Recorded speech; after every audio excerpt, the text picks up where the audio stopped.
সত্যি করে বল, তুই ওই পেন ড্রাইভের আর বাকি সব কিছু কোথায় রেখেছিস? তোর আস্তানাটা কোথায়? কোনো কথা বললাম না। আর কোনো কথা না বলে আমি তাকে একটা পেটের মধ্যে লাথি মারলাম। আর লাথি মারার পরেই মেয়েটা কিছুটা দূরে গিয়ে পড়ে গেল। আর তখনই আমাকে চারদিক থেকে গুলি করতে লাগলো। আমিও মেয়েটার কাছ থেকে পিস্তল ছিনিয়ে নিয়ে গুলি করতে লাগলাম। আর একসময় ওরা আমার সঙ্গে না পেরে পালিয়ে যেতে লাগলো। আমি তাদেরকে ধরে ফেললাম। আর ধরার পরে নিজের হাতে সবাইকে গুলি করে সারা জীবনের জন্য ঘুম পাড়িয়ে দিলাম। তারপর আমি ওদের একটা গাড়ি নিয়ে যেতে লাগলাম শহরে। আস্তে আস্তে প্রায় সকাল হয়ে গিয়েছে, ভোরের আলো ফুটে গিয়েছে। আমি একটা হোটেলে এসে নাস্তা করলাম। আমি নাস্তা করে যখনই গাড়িটার মধ্যে ঢুকতে যাব, তখনই হঠাৎ করে দেখলাম একটা গাড়ি দ্রুত গতিতে আমার দিকেই আসছে। হয়তো গাড়িটা ব্রেক ফেল করে গিয়েছে। আমি আমার গাড়িটা তাড়াতাড়ি করে সাইড করালাম। আর সাইড করার পরেই আমি গাড়ি থেকে রশি বের করে ওই গাড়িটার পিছনে লাগিয়ে দিলাম। আর গাড়িটা কিছু দূর যাওয়ার পরেই গাড়িটা নিজে নিজেই থেমে গেল। আমি দৌড়ে গেলাম ওই গাড়িটার কাছে। যখনই ওই ড্রাইভারটাকে বের করতে যাব, তখনই দেখলাম এটা ড্রাইভার নয়, এটা একটা মেয়ে। আমি মেয়েটার দিকে অপলক দৃষ্টিতে তাকিয়ে আছি। মেয়েটাও অনেকটা ভয় পেয়ে আছে, আমার দিকে তাকিয়ে আছে। আর এভাবেই কিছুক্ষণ সময় পার হয়ে গেল। আর কিছুক্ষণ পর এই মেয়েটাই বলতে লাগলো, আপনাকে অসংখ্য ধন্যবাদ। আজকে আপনি না থাকলে হয়তো অনেক কিছুই হয়ে যেত। অসংখ্য ধন্যবাদ আপনাকে। এই নিন, এখানে 10,000 টাকা আছে, এটা রেখে দিন, আপনার কাজে আসবে। ম্যাম, আমি আপনার জীবন বাঁচিয়েছি আর তার বিনিময়ে আপনি আমাকে 10,000 টাকা দিচ্ছেন? মানে আপনার জীবনের মূল্য কি 10,000 টাকা? তখনই ওই মেয়েটা কোনো কিছু না বলে গাড়ি থেকে নেমে কিছুটা দূরে চলে গেল। আমি একটা দীর্ঘশ্বাস ফেললাম। বুঝতে পারলাম বড় লোকের অহংকারী একটা মেয়ে। তবে মেয়েটা দেখতে অসম্ভব সুন্দরী। প্রথম দেখায় আমি তার প্রেমে পড়ে গিয়েছি। কিন্তু চেহারা তো মাশাআল্লাহ, বাট ব্যবহার এতটা জঘন্য। তারপরেই আমার ফোনে একটা কল আসলো। আর কলটা রিসিভ করলাম। আর কলটা রিসিভ করার পরে ওপাশ থেকে আমাকে সাকিব বলতে লাগলো, ভাই আপনি বেঁচে আছেন? আপনার সঙ্গে আমরা যোগাযোগ করার 2 দিন থেকে অনেক ট্রাই করতেছি, কিন্তু ভাই যোগাযোগ করতে পারতেছি না। ভাই আরেকটা ব্রেকিং নিউজ আছে, আপনাকে আটকানোর জন্য ওরা ফাঁদ পেতে বসে আছে ওই জঙ্গলের দিকে। তুই কালকে রাতের খবর আজকে দিচ্ছিস? হ্যাঁ, এই যদি হয় আমাদের অবস্থা, তাহলে কিন্তু তোদের জন্যই আমার অনেকটা লস হয়ে যাবে। আমি আমার লক্ষ্যে পৌঁছতে পারবো না। আমি ওদেরকে মেরে ফেলেছি, চিন্তা করিস না। তোরা আস্থানায় থাক, আমি আসছি এখনই। তারপরে আমি আর কোনো কিছু না বলে কলটা কেটে দিলাম। আর কল কেটে দেওয়ার পরে আমি আমার আস্থানার দিকে যেতে লাগলাম। আর কিছুক্ষণ পরেই আস্থানার সেখানেই পৌঁছে গেলাম। আর সেখানে পৌঁছে যাওয়ার পরে সবাই আমাকে দেখে সালাম দিল। আমি সালামের উত্তর নিয়ে আমি সাকিবের কাছে গিয়ে একটা থাপ্পড় মারলাম। আর বলতে লাগলাম, একটা কাজ তুই ঠিকভাবে করতে পারিস না? তোকে দিয়ে কি হবে বলতো? এর চেয়ে ভালো তুই অন্য কোথাও চলে যা, কারণ তোকে দিয়ে আমার কোনো কিছুই হবে না। সেদিন রাতে খবরটা আমাকে আগে দিলে কি হতো? তাহলে আমার এতটা ঝামেলা পোহাতে হতো না। ভাই আমরা খুব ভালো করেই জানি যে আপনার কোনো কিছুই হবে না, আর সেই জন্য আমরা অনেকটাই লেট করে ফেলেছি। আসলে ভাই আমাদের কোনো দোষ নেই, আমরা খবরটা তাড়াতাড়ি দিতে চেয়েছিলাম আপনাকে, কিন্তু আপনার মোবাইলটা বন্ধ ছিল। তো এখানে আমাদের কি করার দরকার বলেন? ঠিক আছে, এখন এসব বাদ দে রাফি। আর শোন, তুই কিন্তু এখন এসব কিছু দেখাশোনা করবি। আমি একটা কাজে অন্য কোথাও যাব। রাফি, তুই যেগুলো অস্ত্র আসবে সেগুলো আমার সকল লোকদের কাছে পৌঁছে দেবে। আর পৌঁছে দেওয়ার পরে যে যে আমার কাজে বাধা দিতে আসবে তাকে সোজা শেষ করে দেবে, এবং আমাকে জিজ্ঞেস করবি আগে। তারপরে আমি অনুমতি দিলে সব কিছু। ঠিক আছে ভাই, আপনি যেভাবে বলবেন। আর ভাই আরেকটা কথা ছিল, আমাদের আগের মালগুলো কিন্তু ডেলিভারি হয় নাই, ওগুলো কিন্তু পুলিশ নিয়ে গেছে। এখন পুলিশের কাছ থেকে আপনার কথা বলে ছাড়িয়ে আনতে হবে। আমি আপনার কথা বলেছি যে দাদাভাই সব কিছু ফেরত দিতে বলেছে, আর পুলিশ অফিসার বলেছে যে তোর দাদাভাইকে বলিস আমার সঙ্গে দেখা করার জন্য। ঠিক আছে, আমি তাহলে পুলিশ অফিসারের সঙ্গে দেখা করে সবকিছু মিটিয়ে নিচ্ছি, বুঝতে পেরেছিস? আর তোকে আমি যে যে কাজ দিয়েছি সেগুলো মনোযোগ দিয়ে করবি, কোনো কাজে যেন হেলাফেলা না হয়। আর এই সাকিবকে ভালোভাবে দেখে রাখবি, এটা বলদের মতো কাজ করে মাঝে মাঝে। তারপরে আমি ওদের সঙ্গে আরও কিছুক্ষণ কথা বললাম। আর কথা বলা শেষ হবার পরে আমি, রাফি আরও কয়েকজনকে নিয়ে সোজা থানায় চলে আসলাম। আর থানায় আসার পরে দেখলাম ওসি সাহেব সেখানে বসে আছে। আমি গিয়ে তার সামনে বসলাম, আর আমার লোকেরা আমার পেছনে দাঁড়িয়ে আছে। আমি গিয়ে বলতে লাগলাম, ওসি সাহেব, আপনার তো সাহস কম নয়। আপনি আমার জিনিসগুলো আটকে রেখেছেন। হ্যাঁ, আপনি জানেন না যে এগুলো আমার জিনিসপত্র? আপনার সাহস কি করে হয় যে আমার জিনিসগুলো আটকে রাখার? দেখুন দাদা ভাই, আপনি যেটা করছেন এটা আসলে অনেক বেআইনি। আমি আপনাকে অনেক সুযোগ দিয়েছি। আপনি বলেছেন আপনি আর এই সব কিছু করবেন না, কিন্তু আপনি দিনের পর দিন এই সব কিছুই করে যাচ্ছেন। আপনি একের পর এক এমন করছেন, এমনকি কালকে রাতে যেটা খুন হয়েছে সেগুলো আপনি নিজেই করেছেন, আর কেউ না জানলেও আমি জানি ভালো করে। আমি কেন খুন করেছি সেটা আপনি খুব ভালোভাবেই জানেন। আর যেহেতু জানেন, তাহলে এসব কিছু কেন উঠছে? হ্যাঁ, পারলে আমাকে ধরে দেখান, আমাকে ভেতরে নিয়ে যান, কোনো সমস্যা নেই। আমি তো এসেছি আপনার এখানে। সেই ক্ষমতা যদি আমার কাছে থাকতো তাহলে এটা আমি অনেক আগেই করতাম। আপনি আইন নিজের হাতে তুলে নেবেন না। আমি আপনাকে সবার সামনে নিয়ে আসবো, এটা আপনি মনে রাখবেন। এখন আপাতত সব কিছু ছেড়ে দিচ্ছি আপনার। শোনেন, একটা কথা বলি, আমার যেই কাজে অস্ত্রগুলো ব্যবহার করা হয় সেগুলো আপনাদের গভর্নমেন্ট চোখেও দেখেনি কখনো। আর আমার জিনিসগুলো আপনি আটকে রাখবেন, এটা তো হতে পারে না। এখানে আমার কোটি টাকার অস্ত্র আছে, ওগুলো আমার লাগবে। তাড়াতাড়ি ছেড়ে দিন। রাফি, ওগুলো নিয়ে সোজা চলে যাবি। তারপরে রাফি ওই ট্রাক ভর্তি অস্ত্রগুলো নিয়ে গেল। আর আমি ওসি সাহেবকে বলতে লাগলাম আবারও, ওসি সাহেব, একটা কথা বলি, আমি কি এতটা কাঁচা যে আপনি আমাকে খুঁজে বের করার চেষ্টা করবেন আর আমি আপনাকে নিজে থেকে ধরা দিয়ে দেব? এখন পর্যন্ত তো আমার কোনো কিছুই বের করতে পারলেন না, আগামীতেও বের করতে পারবেন না, এটা শিওর থাকেন। আর শুধু শুধু আমার পিছনে পড়ে না থেকে বাকিগুলোকে শায়েস্তা করুন, তাহলে দেখবেন আমি এগুলো ছেড়ে দিয়েছি। আমার প্রতিশোধ না নেওয়া পর্যন্ত আমি এসব কিছু ছাড়ব না। তারপরে আমি সেখান থেকে বের হয়ে চলে আসলাম। আর সেখান থেকে বের হয়ে আমি আবারও আমার গোডাউনে এসে একটা ছদ্মবেশে নিজেকে তৈরি করলাম। তারপর ছদ্মবেশে আমি একটা সাধারণ ছেলের মতো রাস্তায় হেঁটে বেড়াচ্ছি। আর হঠাৎ করেই দেখলাম কিছু ছেলে একটা গাড়িকে ঘিরে রেখেছে। ছেলেগুলোকে দেখে বকাটে টাইপের এবং ছিনতাইকারী মনে হচ্ছে। আমি সেখান দিয়েই যাচ্ছিলাম, আর তখনই দেখলাম একটা উচ্চপদস্থ লোকের সব কিছু কেড়ে নিচ্ছিল। লোকটা অনেক ভয়ে আছে। তখন ইচ্ছে হলো তাকে একবার বাঁচিয়ে দেখি।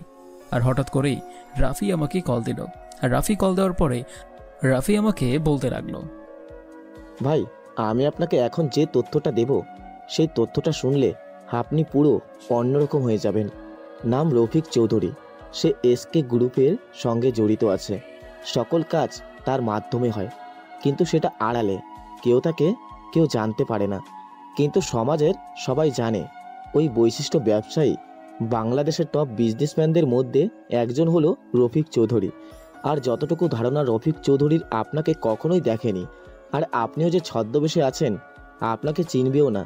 আমি রফিক চৌধুরীর ছবিটা পাঠিয়ে দিয়েছি, আপনি একটু দেখে নেবেন। তারপরে আমি কলটা কেটে দিলাম। আর কল কেটে দেওয়ার পরে আমি ছবিটা ভালোভাবে দেখলাম। ওই ছবিটার সঙ্গে গাড়িতে থাকা লোকটা মিলে গিয়েছে। তার মানে এটাই রফিক চৌধুরী। তাকে আজকে ছিনতাইকারীরা ধরেছে, কিন্তু সে তো চাইলে ওই ছিনতাইকারীগুলোকে শিক্ষা দিতে পারে।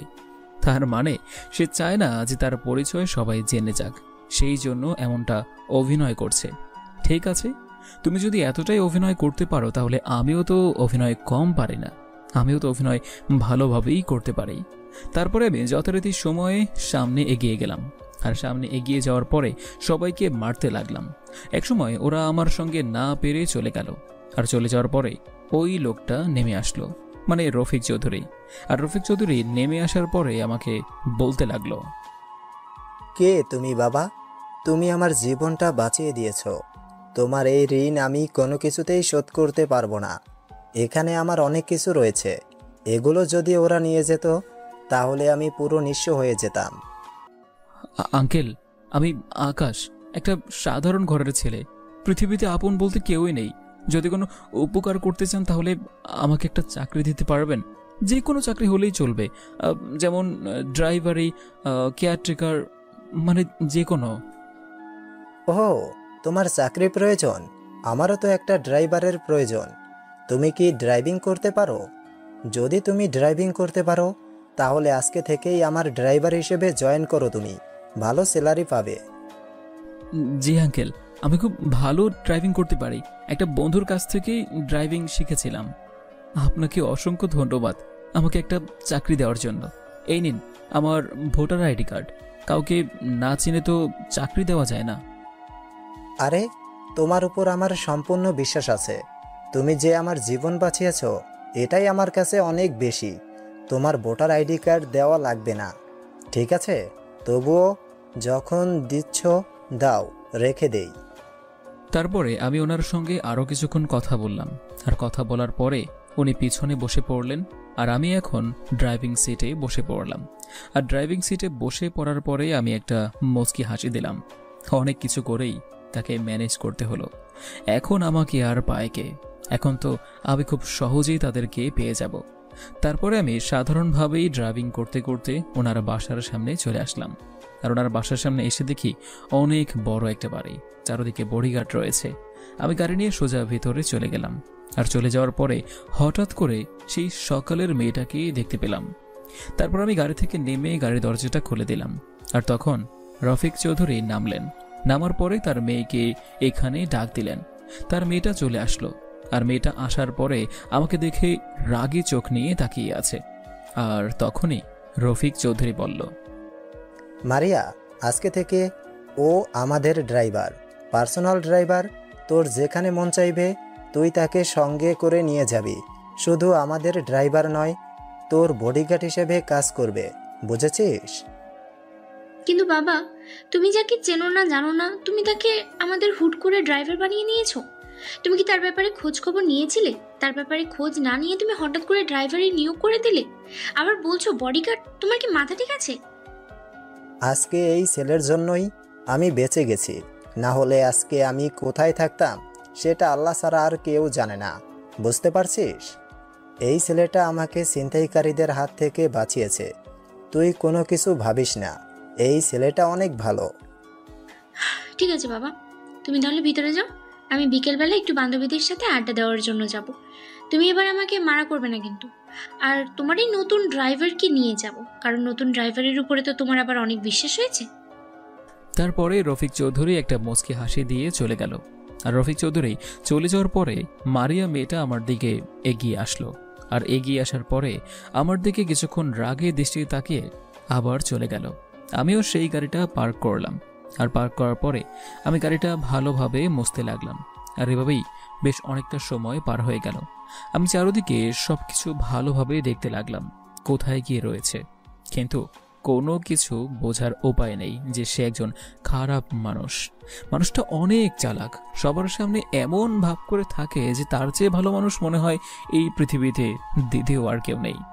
ঠিক আছে, সমস্যা নেই।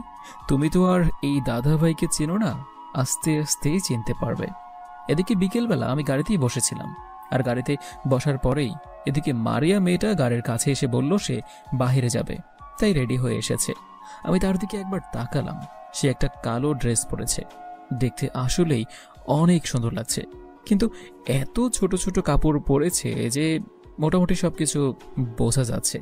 আমি না চাইতেই বলে ফেললাম, ম্যাম, আপনি যেগুলো পরেছেন এগুলোতে আপনাকে দেখে একদম বাজে লাগছে। সমস্ত ছেলেগুলো তো আপনার দিকে বাজেভাবে তাকিয়ে থাকবে এবং আপনাকে ডিস্টার্ব করার চেষ্টা করবে। আপনি অন্য কিছু পরে আসবেন। কিরে ড্রাইভারের বাচ্চা, তুই আমাকে এসব বলার কোথা থেকে সাহস পাচ্ছিস? আমার যা ইচ্ছে আমি তাই পরবো।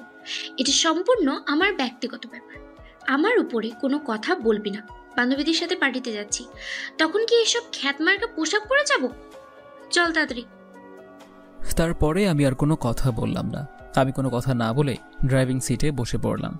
আর ড্রাইভিং সিটে বসে পড়ার পরে সেও গাড়ির পিছনে উঠে পড়ল। গাড়ির পিছনে উঠে পড়ার পরে আমিও তার দেখানো মতো ড্রাইভিং করতে লাগলাম। আর ড্রাইভিং করতে করতে একটা বড় পার্টি করার রেস্টুরেন্টে এসে থামলাম। রেস্টুরেন্টের সামনে থামার পরে আমি গাড়িটা পার্ক করে ওনাকে নামিয়ে দিলাম। আর ওনাকে নামিয়ে দেওয়ার পরে উনি আমাকে 500 টাকা দিলেন। আর 500 টাকা দিয়ে বলতে লাগলো, তুই এখানেই দাঁড়িয়ে থাক, ভিতরে আসবি না। আর যদি ভিতরে আসিস তাহলে এক সাইডে দাঁড়িয়ে থাকবি, বুঝতে পেরেছিস? আর কিছু খেয়ে নিয়ে আর বাবাকে কোনো রকমের কোনো কিছু বলবি না, ঠিক আছে? এই বলে মারিয়া চলে গেল। আর মারিয়া চলে যাওয়ার পরে আমিও ভেতরে আসলাম। আর ভেতরে আসার পরে হঠাৎ করেই একজনকে দেখে আমি চমকে গেলাম, কারণ এইখানে আজিজের ভাই কিভাবে আসলো। মানে সে তো লন্ডনে থাকে, কিন্তু হঠাৎ করে এখানে কিভাবে থাকে? তারপর আমি ওর কাছাকাছি যেতে লাগলাম, আর তখন দেখলাম আজিজ মারিয়ার সঙ্গে ডান্স করছে আর ড্রিঙ্কস করছে। এটা দেখার পরে আমি কিছু ছবি তুলে নিলাম, আর ছবি তুলে নিয়ে আমি একপাশে দাঁড়িয়ে দাঁড়িয়ে জুস খেতে লাগলাম। আর এভাবেই সময়টা পার হয়ে গেল। তারপরে রাত 10টার দিকে আমি মারিয়াকে নিয়ে বাসায় চলে আসলাম, আর তারপর মারিয়াকে তার রুম পর্যন্ত পৌঁছে দিলাম।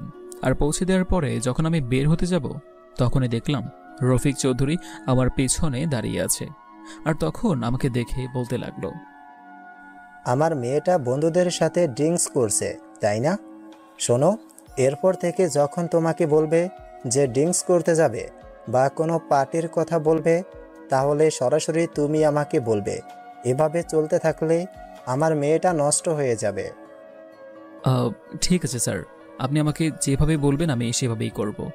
আর এরপর থেকে যদি মারিয়া ম্যাডাম কোনো জায়গায় যায় তাহলে আমি সরাসরি আপনাকে জানাবো। শোনো, আমাকে স্যার বলতে হবে না, আমাকে তুমি আঙ্কেল বলেই ডেকো, কোনো সমস্যা নেই। আর এখন তাড়াতাড়ি করে গাড়িটা বের করো, আমি একটা জায়গায় যাব। না স্যার, আমি আপনাকে স্যার বলেই ডাকবো। স্যার ছাড়া আপনাকে কি বলে ডাকা যায়? আর আমার মতো একটা খ্যাত ছেলে আপনাকে আঙ্কেল ডাকার মতো যোগ্যতা এখনো হয়নি। সো যেদিন হবে সেদিন থেকে না হয় আঙ্কেল ডাকবো, আপাতত স্যার বলেই ডাকবো। তারপরে আমি গিয়ে আবারও গাড়িটা বের করলাম। আর গাড়িটা বের করার পরে রফিক চৌধুরী নেমে আসলো রেডি হয়ে, কালো কোট প্যান্ট পরে। এভাবে রেডি হয়ে আসলো, আর রেডি হয়ে আসার পরে পিছনে বসে পড়লো। আমিও তার দেখানো মতো ড্রাইভিং করতে লাগলাম। ড্রাইভিং করতে করতে হঠাৎ করেই রফিক চৌধুরী একটা জঙ্গলের দিকে নিয়ে যেতে বলল। আর হঠাৎ করে সে আমাকে বলতে লাগলো, এখন থেকে তুমি আমার খুব কাছের একজন মানুষ হয়ে উঠেছ। আর আমি যেখানে যেখানে যাই সেখানে তুমিও কোনো কিছু কাউকে বলবে না। যদি একবার বলেছ তাহলে তোমাকে সোজা উপরে পাঠিয়ে দিব। আর তুমি খুব ভালো করেই জানো যে আমি কি করতে পারি আর না করতে পারি। তাই যেগুলো দেখবে সেগুলো চুপচাপ সহ্য করে নেবে, এগুলো যেন কেউ জানতে না পারে। স্যার, আপনি কোনো টেনশন করবেন না, আমার কাছ থেকে এগুলো কেউই জানতে পারবে না। তাছাড়া আমি আপনার হয়ে আপনার খেয়ে পড়ে, তাহলে আপনার নুন খেয়ে কেন আমি আপনার বিরুদ্ধে কথা বলতে যাব?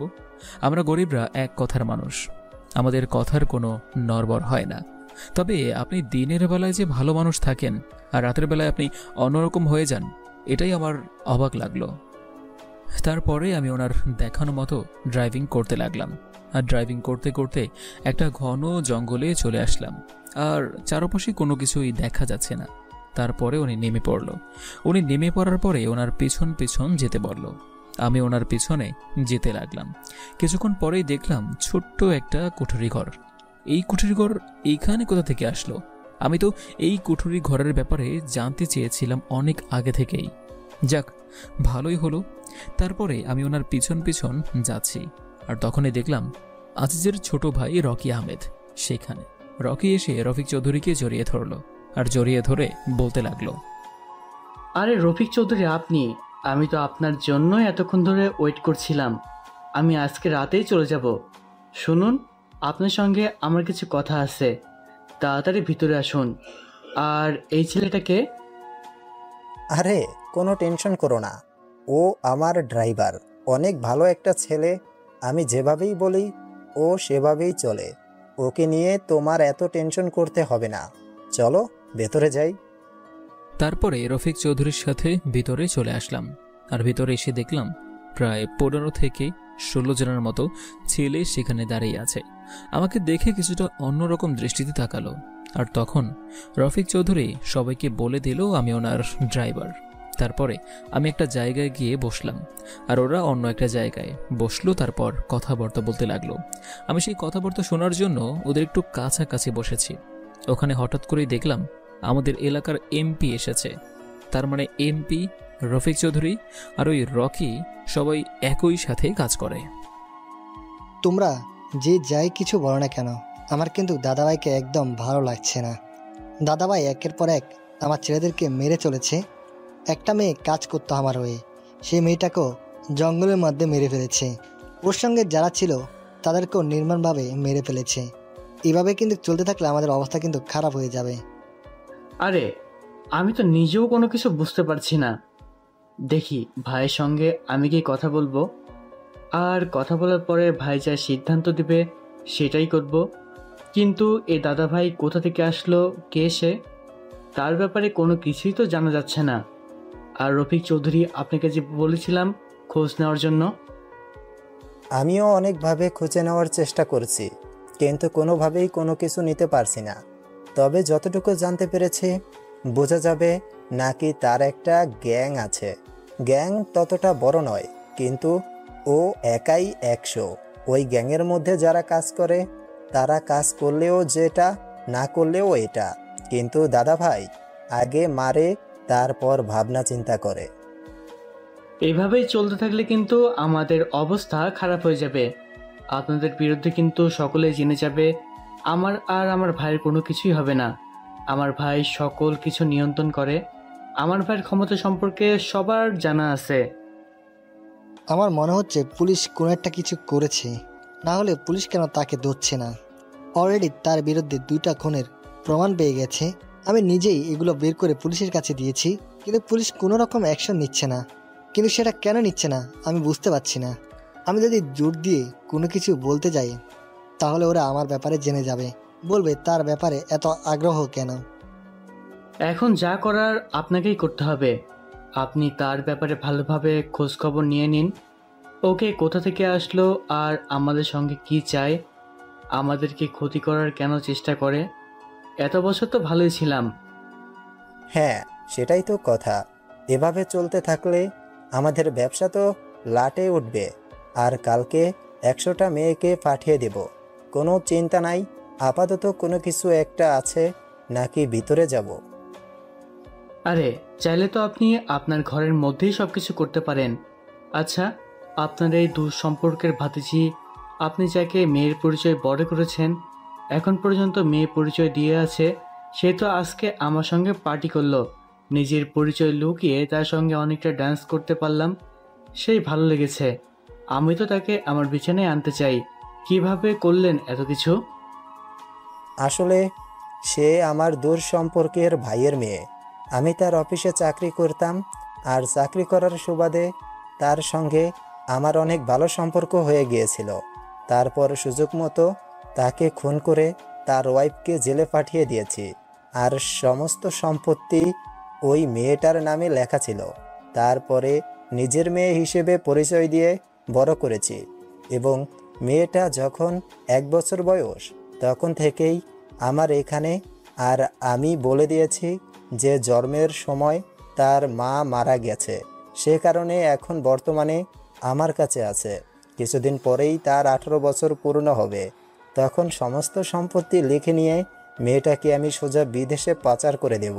অনেক দাম হবে এটার। আমি ওদের কথাবার্তা শোনার পরে নিজের কানকেও যেন বিশ্বাস করতে পারছি না। তার মানে মারিয়ার সামনে অনেক বিপদ। মারিয়াকে কোনোভাবেই এখন কোনো কিছু বসতে দেওয়া যাবে না।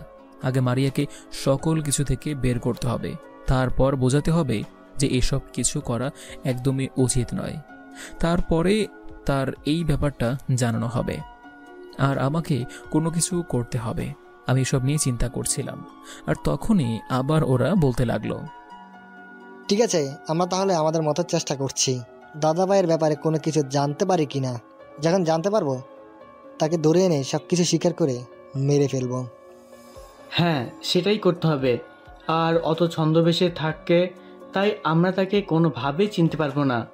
তাই আমাদেরকে অনেকভাবে সাবধান থাকতে হবে। আমি আজকেই চলে যাব। রফিক সাহেব, আপনি কিন্তু বিষয়টা ভালোভাবে দেখবেন, আর কোনো সমস্যা হলে আমাকে জানাবেন। আর আপনার জন্য একটা নতুন আইটেম রাখা আছে, ব্যবহার করতে পারেন। এমপি সাহেব, আপনিও করতে পারেন, সমস্যা নেই। তখনই ওইখানে আজিজের ভাই রকি উঠে রেডি হয়ে নিল আর রেডি হবার পরে কিছুক্ষণ পরেই দেখলাম একটা হেলিকপ্টারের শব্দ আসলো, আর হেলিকপ্টারটা উপরেই দাঁড়িয়ে আছে। আর তখনই হেলিকপ্টার থেকে একটা দড়ি ফেলে দিল, আর সেই দড়ি দিয়ে রকি উপরে উঠে গেল। আর আমি সেগুলো দাঁড়িয়ে দাঁড়িয়ে দেখছিলাম। আর রকি হেলিকপ্টারে উঠে চলে গেল। আর চলে যাওয়ার পরে এমপি রফিক মিলে একটা রুমের ভিতর প্রবেশ করলো। আর বুঝতে বাকি রইল না ওরা কেন ভিতরে প্রবেশ করেছে। আর এভাবেই সময় পার হয়ে গেল। প্রায় 2 ঘন্টা পরে ওরা রুম থেকে বেরিয়ে এলো। রফিক সাহেব নিজে রেডি হয়ে গাড়িতে উঠে পড়ল। আর গাড়িতে ওঠার পরে আমিও গাড়িটা ড্রাইভ করতে লাগলাম। আর তখন রফিক সাহেব আমাকে বলতে লাগলো, শোনো আকাশ, তুমি কিন্তু এসব কিছু কখনোই স্বীকার করবে না। যদি তোমাকে এসব বলতে দেখেছি বা কথা বলতে শুনেছি, তাহলে তোমাকে আমি সোজা উপরে পাঠিয়ে দিব। বুঝতেই তো পারছো আমার ক্ষমতা এখন কতটুকু, আমি কে। স্যার, আপনি কোনো টেনশন করবেন না। আমি যতটুকু সময় আপনার সঙ্গে থাকব ততটুকু সময় একদম নিশ্চিত থাকতে পারেন। আর আমি ততটাও বেঈমান নই যে আমি আপনার ব্যাপারে সবকিছু বলে দেব। আপনি আমার উপর বিশ্বাস রাখতে পারেন। তবে স্যার, আপনি যে এতটা খারাপ মানুষ সেটা আপনাকে দেখলে বোঝা যায় না। তখন রফিক সাহেব কোনো কথা বলো না। আর রফিক সাহেব কোনো কথা না বলে চুপচাপ বসে রইল। আর আমিও গাড়িটা চালাতে লাগলাম। আর কিছুক্ষণ পরেই বাসার সামনে এসে পৌঁছালাম। বাসার সামনে পৌঁছানোর পরে রফিক সাহেব চলে গেল বারের ভিতরে। আর আমি গাড়িটা ভিতরে রেখে আমিও বাসায় চলে আসলাম।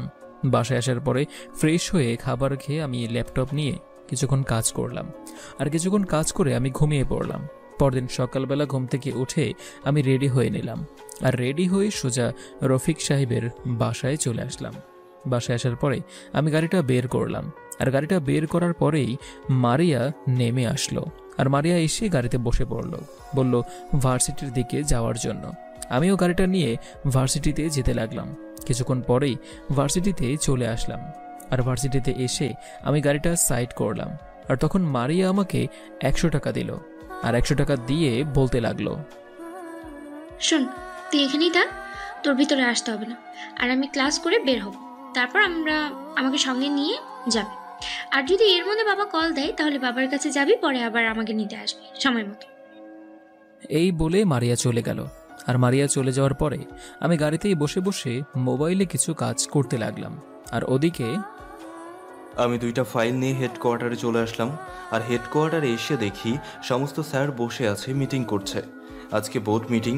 তারপরে আমি গিয়ে বসে পড়লাম। আর কিছুক্ষণ পরেই মিটিং শুরু হলো। আর তখন স্যার আমাকে বলতে লাগলো আমি কতটুকু এগিয়েছি। আর আমি বললাম, স্যার, আমার মনে হয় যে আজিজ এবং তার ছোট ভাই ওরা কিছু বড় বড় মানুষের সঙ্গে হাত মিলিয়ে এসব কিছু করেছে। আর আজিজ সে দেশে আছে, আমাদের দেশে। আর এদিকে দাদা ভাই একের পর এক খুন করছে। আর যাদেরকে খুন করছে তারা আসলে মোটেও ভালো মানুষ নয়। তো আমরা যদি ওই দাদা ভাইকে হায়ার করি, তারপরে দাদা ভাইকে দিয়ে এসব কিছু করাই, তাহলে মনে হয় আমাদের জন্য ভালো হবে। কারণ এক মাফিয়া আর এক মাফিয়ার খবর করে ছাড়বে। আর দাদা ভাই একটা আসলেই মাস্টারপিস। আমি তার ব্যাপারে ভালোভাবে খোঁজ খবর নিয়ে দেখেছি। ঠিক আছে, তুমি তাহলে তাকে হায়ার করো। আর হায়ার করে সব বুঝিয়ে দাও করে দেখাও ও কি বলে। ওকে দিয়ে কাজ করলে কোনো সমস্যা নেই, ওটা তো সমস্যা আমরা পূরণ করব। আর আমি এটা নিয়ে প্রধানমন্ত্রীর সঙ্গে কথা বলছি। ঠিক আছে স্যার, আমি তাকে আমার এখানে নিয়ে এসে সব কিছু বুঝিয়ে বলছি। আপনি বিষয়টা ভালোভাবে দেখবেন। আর আমার মনে হয় আমরা যেটা চাই সেটাই আসলে হবে। ও খুব ভালো পারবে। আর ছবি সহ যত ডিটেলস আছে সব কিছু এই নিন। এদিকে আমি বসে আছি। আর তখনই আমার মোবাইলে একটা কল আসলো। আর দেখলাম ওসি সাহেব কল দিয়েছে। আমি কলটা রিসিভ করলাম। কলটা রিসিভ করার পরে ওসি সাহেব বলতে লাগলো, তুমি তাড়াতাড়ি করে থানায় চলে আসবে। তোমার সাথে আমার কিছু জরুরি কথা আছে, অনেক জরুরি কথাবার্তা। একদম দেরি করবে না, এক্ষুনি চলে আসবে। তারপরে আমি কল কেটে দিলাম। কল কেটে দেওয়ার পরে আমি তাড়াতাড়ি করে থানায় চলে আসলাম। থানায় আসার পরে দেখলাম ওসি সাহেব বসে আছেন। দেখে মনে হচ্ছে অনেক চিন্তিত। আমি তার কাছে গিয়ে বসে পড়লাম। বসে পড়ার পরে ওসি সাহেব আমাকে একটা ফাইল দিল। আর ফাইলটা দেওয়ার পরে আমাকে বলতে লাগলো, তোমার বিরুদ্ধে যত রকমের অভিযোগ আছে সব কিছু তুলে নেওয়া হবে যদি তুমি আমাদের কথায় চলো। তোমাকে এই আজিজ এবং তার ভাইয়ের সাথে যারা যারা জড়িত আছে তাদেরকে আমাদের কাছে তুলে দিতে হবে। তো এটার জন্যই আমাকে আপনারা হায়ার করেছেন, তাই না? আসলে আপনাদেরকে দিয়ে কোনো কিছুই হবে না। ঠিক আছে, মেনে নিলাম। আমার কাছে অনেক ভালো লাগছে। তারপরে আমি ওনার সঙ্গে কিছুক্ষণ কথা বলতে লাগলাম, আর কথা বলতে বলতে সময়টা পার হয়ে গেল। তারপর আমিও সেখান থেকে উঠে এসে আবারও ভার্সিটিতে চলে আসলাম। ভার্সিটিতে আসার পরে দেখলাম মারিয়া তার বান্ধবীদের সঙ্গে গল্প করতে করতে এদিকেই আসছে। আমি গাড়িটা স্টার্ট দিলাম, আর মারিয়া এসে গাড়িতে বসে পড়ল। আর বসে পড়ার পরে মারিয়া আমাকে বলতে লাগলো, তুই এখন থেকে এভাবেই ভালো মতো কাজ করবি, তাহলে তোকে বাবা কোনো কিছু বলবে না, বুঝতে পেরেছিস? ম্যাম, আপনি যথেষ্ট সুন্দরী, আপনি এত রেগে রেগে থাকবেন না। আর আপনি যদি হাসেন তাহলে আপনাকে আরও বেশি সুন্দর লাগবে। আর ম্যাম, আপনি ওইসব পার্টিতে যাবেন না। ওইসব পার্টিতে গেলে আপনারই অনেক বিপদ হতে পারে। আমাকে নিয়ে তোরা এত চিন্তা করতে হবে না, এখন একটা ভালো মূল্যে আছি, তাই কোনো কিছু তোকে কিছু বললাম না। তাড়াতাড়ি বাসায় চল। ম্যাম, সব কিছু একটু বুঝে শুনে করবেন, কারণ আপনার সামনে অনেক বিপদ রয়েছে, যেটা আমি বুঝতে পারছি। আপনি একটু সাবধানে চলাফেরা করবেন। তারপরে মারিয়া আর কোনো কিছু বলল না, আর আমিও আমার মতো করে গাড়ি চালাতে লাগলাম। কিছু দূর যাওয়ার পরেই হঠাৎ করে কিছু বকাটে ছেলেরা আমাদের গাড়িটা আটকে ধরলো। আমি গাড়ি থেকে নেমে পড়লাম, আর নেমে পড়ার পরে মারিয়াও নামলো। ওরা আমাকে ধাক্কা দিয়ে মারিয়ার সঙ্গে অসভ্যতম করতে লাগলো। ছেলেগুলো ছিল ওই দিনের ছেলে, যারা মারিয়ার বাবাকে আটকে রেখেছিল, ছিনতাই করতে চেয়েছিল। তখন আমাকে দেখেই ছেলেগুলো দৌড়ে পালিয়ে গেল।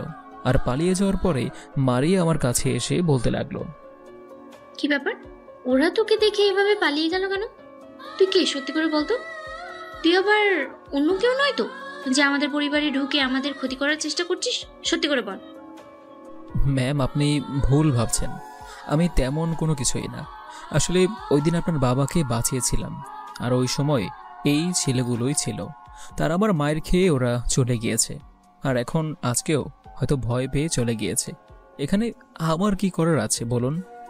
তারপরে আমি আবারও গাড়ি চালাতে লাগলাম, আর গাড়ি চালাতে চালাতে আমি বাসায় চলে আসলাম। বাসায় আসার পরে তাকে নামিয়ে দিলাম, সে চলে গেল। আর সে চলে যাওয়ার পরে আমিও আবার এভাবে সময়টা পার করতে লাগলাম। আজকে আজিজের ভাই রকিকে মেরে ফেলতে হবে, তাহলে ওদের টনকটা নড়ে উঠবে। বিকেলবেলা মারিয়া তাড়াহুড়ো করে বের হলো। আমি সেখানেই বসেছিলাম। আমার সঙ্গে কোনো কথা না বলে সে গাড়িতে উঠে বসে পড়ল। আমিও গাড়িতে উঠে পড়লাম। তারপর ড্রাইভিং করতে লাগলাম। আর তখন বলল নদীর পাড়ে যাওয়ার জন্য। আমি তাকে নিয়ে নদীর পাড়ে চলে আসলাম। আর নদীর পাড়ে আসার পরে মারিয়া আমাকে রেখে চলে গেল। তখন আমিও তার পিছন পিছন যেতে লাগলাম। আমি এটা কি দেখলাম? আমি এটা কেন দেখলাম? আমার বাবা মাফিয়া আজিজের সঙ্গে কথা বলছে। তাহলে আমার বাবার সঙ্গে মাফিয়াদের কোনো জানাশোনা আছে? না, এটা এটা কি করে হতে পারে? আমি তো কোনো কিছু বিশ্বাস করতে পারছি না। যেটা দেখছেন সেটা সত্যি, আর উনি আপনার আসল বাবা নয়, আর আমিও কোনো আসল ড্রাইভার নই। আমি হচ্ছি দাদা ভাই। আর এত অস্থির হওয়ার কোনো কিছু নেই। আমি আপনাকে সব কিছুই বলছি, তাহলেই বুঝতে পারবেন। তার মানে তুই আমাকে মারার জন্য এসেছিস সেখানে? এই বলে আমি আমার বন্দুকটা বের করে তার দিকে তাক করলাম। আর তার দিকে তাক করার পরেই সে হাসতে লাগলো আর বলতে লাগলো, আমি তোমাকে অনেক ভালোবাসি। যেদিন আমি তোমাকে সকালবেলা ওই গাড়িতে দেখেছিলাম, সেদিন তোমার ওই মুখখানা দেখে আমি তোমার প্রেমে পড়ে গিয়েছি। তোমাকে আমি ভালোবেসে বাঁচানোর জন্য এসেছি। প্লিজ, তুমি আমার কথাগুলো শোনো আগে, তারপরে ইচ্ছে হলে আমার সঙ্গে যা ইচ্ছে করতে পারো। ঠিক আছে, কিন্তু আমি বন্দুক নামাবো না। বন্দুক নামালেই তুই আমাকে মেরে দিবি। আর তুই তাহলে সেই খুনিকে একের পর এক খুন করে চলেছিস। ঠিক আছে, কিন্তু আমি বন্দুক নামাবো না। বন্দুক নামালেই তুই আমাকে মেরে দিবি। আর তুই তাহলে সেই খুনি যে একের পর এক খুন করে চলেছিস। আর সেই জন্যই তো বাবার মুখে আমি বারবার দাদাভাই শব্দটা শুনি। আমি অনেকবার জিজ্ঞেস করেছি, কিন্তু উনি কোনো কিছু বলেনি। আজকে আমি নিজের চোখে বাবাকে আজিজ মাফিয়ার সঙ্গে কথা বলতে দেখেছি। আর কথা বলার মাঝখানে দাদাভাই শব্দটা 2বার শুনেছি। যাক, ভালোই হলো, তোকে আমি নিজের হাতে ধরতে পারলাম। আর তুই নিজেই স্বীকার করেছিস যেহেতু। হ্যাঁ, আমি বলছি যে আমি কিলার আকাশ চৌধুরী। শোনো, তোমার বাবা আসল নয়, এটা তোমার আসল বাবা নয়, এটা হচ্ছে তোমার বাবার বন্ধু। তোমার বাবাকে খুন করে তোমার বাবাকে জেলে পাঠিয়ে দিয়ে ও সমস্ত সম্পত্তির মালিক হয়েছে। তোমার যখন 18 বছর পূর্ণ হবে তখন তোমার কাছ থেকে দলিল সাইন করিয়ে তোমাকে মেরে ফেলবে, আর না হয়তো বিদেশে পাচার করে দেবে। তোমার বাবার বড় মাফিয়ার সাথে হাত আছে, আজিজের সঙ্গে হাত আছে, সে তার সঙ্গেই কাজ করে, বুঝতে পেরেছ? তোমাকে বেশি দামে বিক্রি করবে ওরা। আর যদি বিশ্বাস না হয় তাহলে এই ভিডিওটা দেখো। তারপরে মারিয়া এটা শুনে কান্না করছে, আর পার্কের সমস্ত লোক তার দিকেই তাকিয়ে আছে। আমি উপায় না পেয়ে তাকে তার হাতটা ধরে টেনে গাড়িতে নিয়ে আসলাম, আর গাড়িতে নিয়ে এসে তারপর গাড়ির গ্লাসটা লাগিয়ে দিলাম। এদিকে মারিয়া গাড়িতে বসে কান্না করতে লাগলো, আর আমি তাকে বললাম, এখন কান্না করার কোনো প্রয়োজন নেই। শোনো, তুমি কিন্তু এক বিপদের মধ্যে আছো। তোমার 18 বছর পূর্ণ হতে এখনো প্রায় 7 দিন সময় বাকি আছে। তো যা করার এই 7 দিনের মধ্যেই করতে হবে। ওরা আমার বাবাকে খুন করে আমার মাকে জেলে পাঠিয়ে দিয়েছে। আমার মাকে কোনো বেঁচে আছে। আমি কি মায়ের সাথে দেখা করতে পারবো? আমি মায়ের মুখটা একবার দেখতে চাই। প্লিজ, আপনার কাছে আমি হাত জোড় করে ক্ষমা চাচ্ছি। প্লিজ, তুমি আগে তোমার মাথাটা ঠান্ডা করো। আমি তোমাকে বলছি, তোমার মা ওই জেলের মধ্যে আত্মহত্যা করে মারা গিয়েছে, বুঝতে পেরেছ? আর তোমার মায়ের উপর মামলাটা ছিল স্বামীকে খুন করার অপরাধে, আর সেটা সে সহ্য করতে না পেরে জেলের মধ্যেই আত্মহত্যা করেছে। এখন তোমার কাজ হচ্ছে তুমি কোনো কিছু একটা ম্যানেজ করে তুমি আমার সঙ্গে চলে আসো। আপনি কি আমার দুর্বলতার সুযোগ নিচ্ছেন? মানে আমার এখন বিপদ আর আপনি আমার সঙ্গে সুযোগ নেওয়ার চেষ্টা করছেন, তাই না? আসলে মানুষ এতটা স্বার্থপর কি করে হতে পারে, এটা আপনাদেরকে না দেখলে বুঝতে পারতাম না। এখন তোমাকে আমি এটা কি করে বিশ্বাস করাবো সেটাই বুঝতে পারছি না। আমি নিজেও কিন্তু একটা সম্ভ্রান্ত ফ্যামিলির ছেলে, কিন্তু ওরা আমার মা বাবাকে বাঁচতে দেয়নি। ওরা আমার মা বাবাকে মেরে ফেলেছে, আর সেটার প্রতিশোধ নেওয়ার জন্যই আমি এই পথে এসেছি, বুঝতে পেরেছ? যদি তোমার ভালোটা না চাইতাম তাহলে কখনোই তোমার সঙ্গে এসে কথা বলতাম না। ঠিক আছে, তাহলে আমি এখন কি করব? আমি তো কোনো কিছুই বুঝতে পারছি না। তুমি এখন আমার সঙ্গে যাবে, তুমি এখন থেকে আমার বাসায় থাকবে। এছাড়া তোমার কোনো উপায় নেই। ওরা যদি একটা বার জানতে পারে যে তুমি সবকিছু জেনে গিয়েছো, তাহলে তোমাকে ওরা এখনই মেরে ফেলবে। তারপরে আমি মারিয়াকে নিয়ে আমার বাসার উদ্দেশ্যে যেতে লাগলাম। এটা আমার সেফ হাউস। আমার সেফ হাউসের কথা কেউই জানে না। আর আমি আমার বাসার সামনে এসে গাড়িটা দাঁড় করালাম, আর গাড়িটা দাঁড় করানোর পরে আমি তাকে বাসার ভিতরে নিয়ে আসলাম। বাসার ভিতরে নিয়ে আসার পরে আমি তাকে বললাম, আজকে থেকে তুমি এখানেই থাকবে। যদি তোমার বাবা তোমাকে কোনোভাবে কল দেয় তাহলে তুমি কোনো কল রিসিভ করবে না। তুমি সোজা সিমটা ভেঙে ফেলো। ভেঙে ফেলার পরে তুমি এখানে থাকবে। এখানে তোমার কোনো অসুবিধা হবে না। এখানে তোমার জন্য সব কিছুই রাখা আছে। কোনো দরকার হলে আমাকে কল দেবে, তাহলেই হবে। ঠিক আছে, যদি আপনার কোনো কিছু হয়ে যায় আমাকে বাঁচাতে গিয়ে, যদি আপনার কোনো কিছু হয়ে যায় তখন কি করবেন? তখন আসলে আমি আমার নিজেকে ক্ষমা করতে পারবো না। আমাকে নিয়ে চিন্তা করবেন না, আমি ঠিক থাকবো। আপনি আপনাকে নিয়েই চিন্তা করুন, ঠিক আছে? আমি এখন যাচ্ছি, আমাকে তো আবার অভিনয়টা করতে হবে, সেই জন্য। তারপরে আমি সেখান থেকে আমার গোডাউনে চলে আসলাম, আর আমি আমার গোডাউনে এসে সকলের সাথে আলোচনা করতে লাগলাম, আর কিছু কাজ করতে লাগলাম ল্যাপটপে। এভাবেই সময়টা পার হয়ে গেল। ভাই, এখন যদি আপনি এই আকাশের ব্যাপারে কোনো ব্যবস্থা নেন তাহলে কিন্তু আমরা সবাই মারা পড়ব। এই আকাশ একের পর এক আমাদের লোকদেরকে মেরে ফেলেছে, আর এবার যদি সব কিছু পুলিশ জানতে পারে তাহলে কিন্তু গোটা দেশে উল্টাপাল্টা লেগে যাবে। আমরা টিকতে পারবো না। আর আপনি যে দেশে আছেন এটা কিন্তু ওরা জেনে গেছে। কে দাদা ভাই? ভালোভাবে খোঁজ নিতে হবে। তোরা তো কোনো খোঁজ নিতে পারলি না, আমি নিজেই খোঁজ নেব। আর শোন, এখন থেকে একটু সাবধানে চলাফেরা করবি, বুঝতে পেরেছিস? আমি যা বলি সেদিকে যাবি, আমার কথা ছাড়া কোনো জায়গায় যাবি না, বুঝতে পেরেছিস? আমাকে নিয়ে আপনার কোনো টেনশন করতে হবে না। আমি আমারটা খুব ভালো বুঝি। আর আমি এখন ওই মিটিংয়ে যাচ্ছি। তারপরে আমি ভাইয়ের কাছ থেকে উঠে এসে হেলিকপ্টারে করে সেই শহরে আবার যেতে লাগলাম, কারণ মিটিং আছে। আর কিছুক্ষণ পরে এমপি সাহেব বাসার ছাদে এসে থামলো, আর আমি এমপির রুমে গেলাম। এমপি রুমে যাওয়ার পরে আমি ওর সঙ্গে আলোচনা করছি, আর তখনই এমপি বলতে লাগলো, আমি অনেক বড় একটা বিষয় জানতে পেরেছি। আমি জানতে পেরেছি যে পুলিশে দাদাভাইকে শ্রাপত দিচ্ছে। দাদাভাইকে বলেছে আমাদেরকে মেরে ফেলার জন্য ডিরেক্ট। আমি কোনো কিছু বুঝতে পারছি না। আজিজ বস কোনো কিছু করতে পারছে না কেন? এখনো যে বসে আছে কিছুই বুঝতে পারতেছি না। যদি এত ভয় পান তাহলে আমাদের সঙ্গে কেন কাজ করতে এসেছেন? আপনি এমপি থাকতেন, এটাই ভালো হতো। আপনি আমাদের সঙ্গে এসে আমাদেরকে আরও উইক করে ফেলেছেন। এখন আমি আপনাকে নিয়ে টেনশন করছি।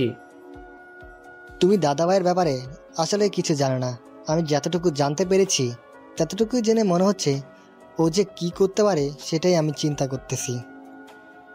এদিকে আমি সাকিব আর রাফিকে বিদায় দিয়ে এমপির বাসার উদ্দেশ্যে যেতে লাগলাম। আমার কাছে খবর এসেছে রকি এখন এমপির বাসার মধ্যেই আছে।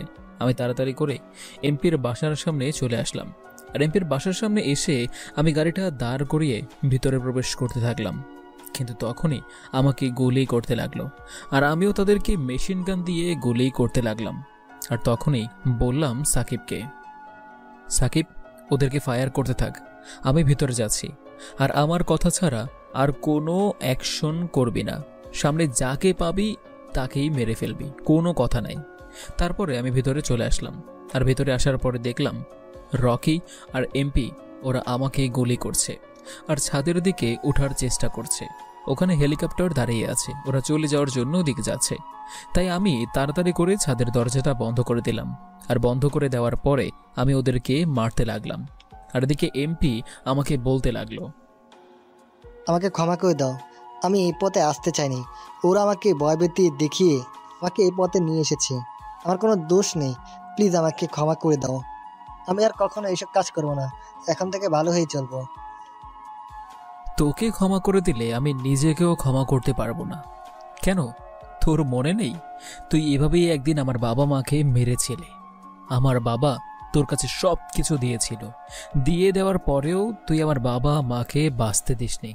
আমি হলাম সেই ছেলে, চিনতে পারছিস, যাকে তোরা আজ থেকে প্রায় 5 বছর আগে মারতে চেয়েছিলে। কর্নেল রহমান চৌধুরী, এর একমাত্র ছেলে আকাশ চৌধুরী। তার মানে তুই রহমান চৌধুরীর ছেলে যে ওই দিন মারার সময় পালিয়ে গিয়েছিলি? তোকে আমরা কত জায়গায় খুঁজেছি, কিন্তু তোকে আমরা পাইনি। কি ভুল করলাম আমরা এত বছর? আজকে তোদেরকে আমি এমনভাবে মারবো যেটা তোরা কল্পনাও করতে পারবি না। এই বলে আমি ওদের পেটের মধ্যে ছুরি ঢুকিয়ে দিলাম। ওদের পেটে ছুরি দিতেই ওরা মাটিতে পড়ে গেল। তারপর আমি ওদের বুক বরাবর কয়েকটা গুলি করলাম।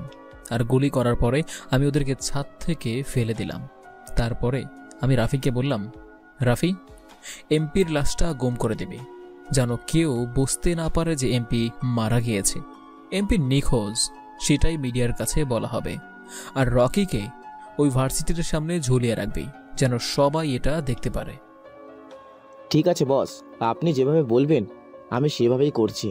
তারপর আমি এমপির লাশটাকে সাকিবকে দিয়ে গরম করানোর জন্য পাঠিয়ে দিলাম। আর এদিকে আমি রফিকের লাশটা নিয়ে ভার্সিটির সামনে গিয়ে ফেলে আসলাম।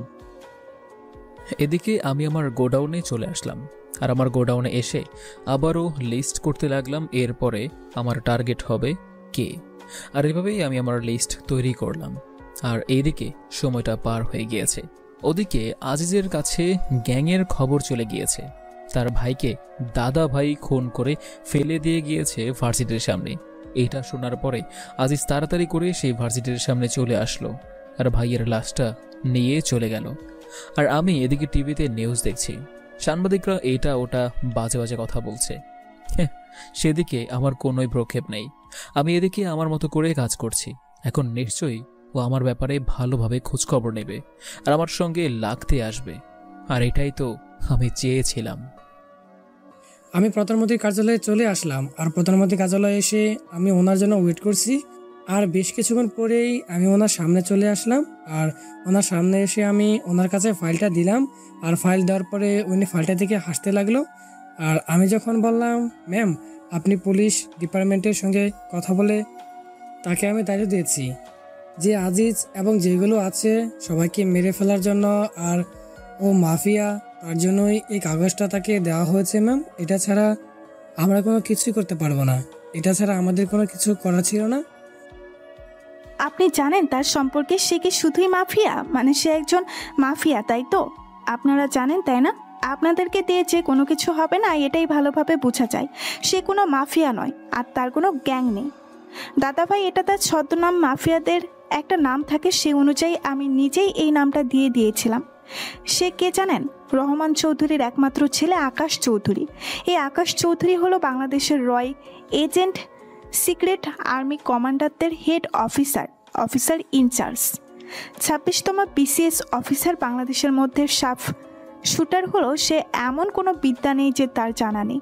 ও সকল ফাইটিং করতে পারে। তাকে আমি নিজে বিশেষ ট্রেনিং দিয়ে এই বাংলাদেশে এনেছি অপরাধ দমন করার জন্য। ও সব রকমের ফাইট করতে প্রস্তুত। কুংফু, ক্যারাতে, এরকম আরও 20 রকমের ফাইট সে একাই করতে পারে। আমি এটা শোনার পর কোনো কথা বলতে পারছিলাম না। তার মানে ম্যাম নিজে এটা হ্যান্ডেল করেছে? আমি তো পুরো অবাক হয়ে গেলাম। আমি বলতে লাগলাম, ম্যাম তাহলে এখন আমরা কি করব? অলরেডি কিন্তু এমপি খুন হয়ে গেছে এবং তার ছোট ভাই সে কিন্তু মারা গেছে। তো এমপি খুন হয়ে গেছে, সেটা মিডিয়ার কাছে ছড়িয়ে দেবেন। তাই তাকে খুঁজে পাওয়া যাচ্ছে না। সে দেশের জন্য প্রাণ দিয়েছে, কেউ যেন তাকে খুন করে দিয়েছে, এটাই আপনি ছড়াবেন। আর আপনাদের কোনো কিছু করতে হবে না। সে নিজেই সব কিছু করবে তার নিজের প্ল্যান মতো। আর তার সঙ্গে যারা আছে সবাই কিন্তু আর্মি অফিসার, সাকিব, রাফি, আরও বেশ কয়েকজন। ওরা আসলে কোনো মাফিয়ার দল নয়। এই আজিজের যেখানে সেখানে 4 লোক রয়েছে, সবাইকে সে মেরে ফেলবে। আর এই জঙ্গিবাদীদের সঙ্গে যারা যারা কানেক্টেড রয়েছে সবাইকে সে একসঙ্গে মারবে, এমন প্ল্যানিং করেছে সে। He is your agent of Bangladesh. তারপরে আমি ওনার কাছ থেকে উঠে চলে আসলাম। আর ওনার কাছ থেকে উঠে এসে আমি সাংবাদিকদের সঙ্গে সংবাদ সম্মেলন করলাম। আর ম্যাডাম যেভাবে বলছিল আমি সেভাবে বললাম। আর এভাবেই কেটে গেল বেশ কিছু সময়। এদিকে আমি কাজ করছিলাম আর সাকিব আর রাফিকে বুঝিয়ে দিলাম ওর যত গোডাউন রয়েছে, যত লোক রয়েছে, ওখানে গিয়ে সবাইকে মেরে ফেলার জন্য। আর এসব করতে করতেই বেশ কয়েকটা দিন পার হয়ে গেল। দেশের মধ্যে এখন তুমুল যুদ্ধ চলছে, তবে সেটা অপরাধ দমনের জন্য, মানুষের কল্যাণের জন্য। আমি ল্যাপটপে কাজ করছিলাম আর ল্যাপটপে হঠাৎ করেই দেখলাম আকাশের মতো কাউকে। আর আমি ওয়েবসাইট হ্যাক করলাম। আর ওয়েবসাইট হ্যাক করার পরে যেটা দেখলাম সেটা দেখার জন্য তো আমি মোটেও প্রস্তুত ছিলাম না। কারণ আকাশ কোনো মাফিয়া দলের কোনো কিছু না। সে বাংলাদেশের এজেন্ট। প্রধানমন্ত্রী নিজে তাকে পাঠিয়েছে এইসব জঙ্গিদের উচ্ছেদ করার জন্য। তার মানে সে আবারও আমার কাছে মিথ্যে কথা বলল। আমি যে তাকে অনেক অনেক ভালোবেসে ফেলেছি। যদি সে আমাকে ভালো না বাসতো তাহলে আমার জন্য এত কষ্ট করতো না। আমাকে সেফ জায়গায় রাখতে হবে। আমি তাকে কল দিলাম। আর কল দেওয়ার কিছুক্ষণ পরেই সে কলটা রিসিভ করলো। আর তখন আমাকে বলতে লাগলো, মারিয়া, আমি এখন ব্যস্ত আছি, আমি তোমার সঙ্গে পরে কথা বলবো। এখন আমার কাছে তোমার সঙ্গে কথা বলার মতো সময় নেই, প্লিজ কলটা কাটো। আমি কোনো কিছুই জানি না। তুমি এখন আমার সঙ্গে কথা বলবে, এটাই আমার লাস্ট কথা। তুমি আমাকে বারবার মিথ্যে কথা বলেছো। ভালোবাসার মানুষের কাছে মিথ্যে বলতে তোমার লজ্জা করছে না? তুমি নাকি আমাকে ভালোবাসো, তা আবার মন থেকে ভালোবাসো। কই, ভালোবাসার মানুষের সঙ্গে কি মিথ্যা কথা বলাটা কি ঠিক? এটা কি খুবই দরকার ছিল? মারিয়া, তুমি কি বলছো আমি কোনো কিছুই বুঝতে পারছি না। যা যা বলবে একটু ক্লিয়ার করে বলো। আমার হাতে অনেক কাজ যেটা তোমাকে বোঝাতে পারবো না, আর তুমি এটা বুঝবেও না। তুমি কে, তোমার ব্যাপারে আমি সবকিছু জেনে গেছি। আমার কাছ থেকে কেন লুকালে? তুমি আমাকে তো বলতে পারতে। আমি কি তোমার দূরের কেউ ছিলাম? যদি আমি তোমার দূরের কেউ থাকতাম তাহলে কেন তোমার ভালোবাসা দিয়ে আমাকে তোমার কাছে রেখেছো? কেন প্রতিটা সময় আমার খেয়াল রাখো? কেন এত কেয়ার করো? আমি খেয়েছি কিনা, ঘুমিয়েছি কিনা, কি করছি, আমার কোনো অসুবিধা হচ্ছে কিনা, কেন কেন আমাকে এসব বলো? আরে তুমি এই জন্য এত রাগ করছো? শোনো, আমাদের কাজের সময় আমরা কাউকে চিনি না, আমরা আমাদের নিজের মতো করে কাজ করি, আর কোনো নিয়ম নেই এসব বলার জন্য। আমি মাফিয়া, তুমি এটাই ধরে রাখো। এর চেয়ে বেশি কিছু তোমার জানতে হবে না। তুমি এখনই আমার সঙ্গে দেখা করবে। যদি আমার সঙ্গে দেখা না করো তাহলে আমি বাইরে বের হব, ঘুরবো। তখন আমাকে ওরা দেখে মেরে ফেলবে। তখনই তুমি বুঝবে যখন আমি না থাকবো তখন তোমার ভালো লাগবে, তাই না? আর তুমি এত পাগলামি কেন করছো বলো তো? দেখো, আমি অনেক ব্যস্ত আছি, তুমি বিশ্বাস করো। আর যেহেতু তুমি জানো, তাই আমি তোমাকে কিছু বললাম না। তুমি তো জানোই যে আমি কতটা ব্যস্ত। প্লিজ জান আমার। আমাকে আজকে বিয়ে করতে হবে। যদি আমাকে বিয়ে না করো তাহলে আমি কোনো কিছু একটা করে ফেলবো। একা একা থাকতে আর আমার ভালো লাগে না। আজকে প্রায় 25 দিনের মতো হয়ে গেল আমি এখানে একা একা আছি। ভাবে একা একা থাকতে আমার একদমই ভালো লাগে না। যদি তুমি বিয়ে না করো তাহলে আমি সমস্ত ওয়েবসাইট হ্যাক করে নষ্ট করে দেবো, তখন বুঝতে পারবে। ভেবেছিলাম তুমি একটা সাধারণ মেয়ে, কিন্তু তুমি তো দেখছি এখন পুরো হ্যাকার। তার মানে তুমি আমাদের অফিসিয়াল ওয়েবসাইট হ্যাক করে তারপরে আমার ব্যাপারে জানতে পেরেছো, তাই না? সো দয়া করে ওয়েবসাইটটা আগের মতো করে দাও। শুধু শুধু এমনটা করো না।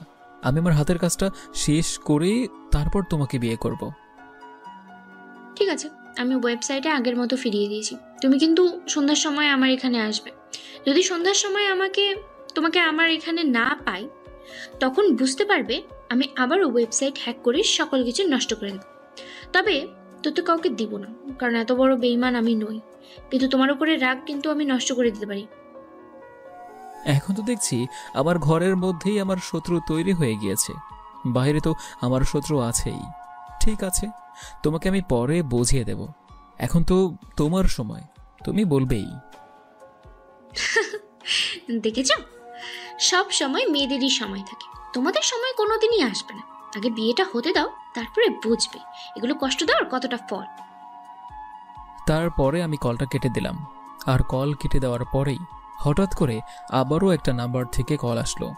কলটা আজিজের নাম্বার থেকে এসেছে। আজিজ আমাকে কল দিয়ে বলতে লাগলো, কি রে মাফিয়া কিং, দাদাভাই তুই নাকি অনেক বড় মাফিয়া হয়ে গেছিস? আমার ভাইকে হত্যা করেছিস, আমার সকল লোকগুলোকে মেরে ফেলেছিস, আমাকে পাগল বানিয়ে দিয়েছিস। আমাকে এখন সমস্ত প্রশাসনের লোক খুঁজে বেড়াচ্ছে পাগলের মতো। তুই কোথায় চলে আয়। তোদেরকে মারার জন্যই তো আমি বসে আছি। তোদের কবরটা আজিমপুরের কবরস্থানেই হবে। তোদের জন্য কবর ঘুরে রেখেছি আমি। মারিয়ার নামে যত সম্পত্তি আছে সকল কিছু আমি আর রফিক মিলে পেতে চেয়েছিলাম, কিন্তু সেটা তোর জন্য সম্ভব হলো না। তুই তোর নিজের সেফ হাউসে রেখেছিস, তাই না? তোর মারিয়াকে অলরেডি আমার লোকজন চারদিক থেকে ঘিরে ফেলেছে আর এক্ষুনি নিয়ে আসবে। তুই কি মনে করেছিস তোর সেফ হাউসের ঠিকানা আমি নিতে পারবো না? ততটা অপদার্থ আমি নই, বুঝতে পেরেছিস? যদি এতটুকু না নিয়ে চলি তাহলে কিভাবে হবে? তোর বড় ভাইয়ের মতো ওসি সাহেব, তারপর মন্ত্রী, সকলেই আমার কাছে চলে আয়। তারপরেই কলটা কেটে দিলাম। আর কল কেটে দেওয়ার পরে আমি ভাবছি ওরা সাকিবের কাছ থেকেই এগুলো নিয়েছে। সাকিব হয়তো ওখানে। তারা সাকিব আর রাফিকে ধরে নিয়ে গিয়েছে। তারপর আমি রেডি হয়ে নিলাম। আর রেডি হবার পরে তার ঠিকানা মতো যেতে লাগলাম। কুত্তার বাচ্চা, তোরা কালেমা পড়ে নে, কারণ একটু পরেই তোদের জীবনে ঘূর্ণিঝড় নেমে আসবে। আমার গায়ে যতটা থাপ্পড় দিয়েছিস, গায়ে টাচ করিয়েছিস, এগুলোর মাসুল তোদেরকে দিতে হবে। আকাশ তোদেরকে একেবারেই মারবে, এমন ভাবে মারবে তখন আকাশের কাছে পায়ে ধরে ক্ষমা চাইবি। আকাশ সকল কিছুর প্রতিশোধ নেবে। আর রফিক চৌধুরী, তুই কিছু সময় ওয়েট কর। আকাশ আসার পরে তোকে আমি নিজের হাতে মারবো। তুই আমার মা বাবাকে মেরে ফেলেছিস এই সমস্ত সম্পত্তি দখল করার জন্য, তাই না? ঠিক আছে, তোর নাগরকে আসতে দে, তারপর দেখ কার গায়ে কত জোর। আর এই যে ওসি, তোর মতো 2 টাকারও ওসি আমার এত বড় ক্ষতি করবে সেটা আমি কখনোই ভাবতে পারিনি। হ্যাঁ, আমি তো 2টা কারণেই আছি। আমার তো কোনো কিছুই করার নেই, কিন্তু এমন একটা মানুষ আজকে তোর এখানে আসছে, আসার পর বুঝতে পারবি। তুই কি মনে করেছিস আকাশ একজন মাফিয়া কি? দেশে দাদাভাই হিসাবে তোকে মারতে আসছে। ভুল ভাবছিস, নিজের পায়ে নিজে কুড়াল দিয়েছিস। এখনো তোকে ভালোই ভালোই বলছি, আমাদেরকে ছেড়ে দে। আমি আমার নিজের হাতে এই জঙ্গি সংগঠন তৈরি করেছিলাম, কিন্তু আকাশ এটাকে পুরো তছনছ করে দিয়েছে। আমি হতাম এই দেশের শাসক, সবাই আমাকে জমের মতো ভয় পেত। কিন্তু এই আকাশ আমার সব কিছু নষ্ট করে দিয়েছে। কে এই আকাশ? 26তম বিসিএস প্রশাসন cadre officers in charge of secret commando. শুধু এটাই নয়, আরও একটা পরিচয় আছে, বিএসএফ এর দায়িত্বগত অধিকার, যার কথায় পুরো বিসিএফ এর পরিচালনা করা হয়, প্ল্যান অনুযায়ী সমস্ত কিছু করা হয়।